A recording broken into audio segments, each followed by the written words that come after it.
আসসালামু আলাইকুম। বন্ধুরা সবাই কেমন আছেন? কমেন্ট করে কিন্তু জানাবেন।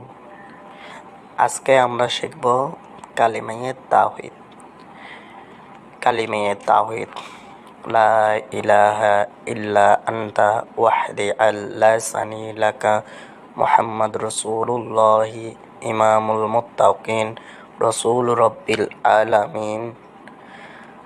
আবার পড়তেছি, কালিমায়ে তাওহীদ, লা ইলাহা ইল্লা আনতা ওয়াহদি লা শারীকা লাকা মুহাম্মাদ রাসূলুল্লাহি ইমামুল মুত্তাকিন রাসূল রাব্বিল আলামিন। এখন আমরা কালিমায়ে তাওহীদের অর্থ শিখব। আল্লাহ তাআলা ব্যতীত ইবাদতের উপযুক্ত আর কোনো মাবুদ নেই। তিনি একক এবং অদ্বিতীয়, তার কোনো অংশীদার নেই।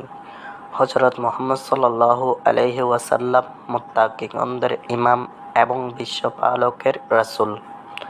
বন্ধুরা, আমার ভিডিওগুলো ভালো লাগলে কমেন্ট করে জানাবেন এবং লাইক, কমেন্ট, সাবস্ক্রাইব করে দিবেন।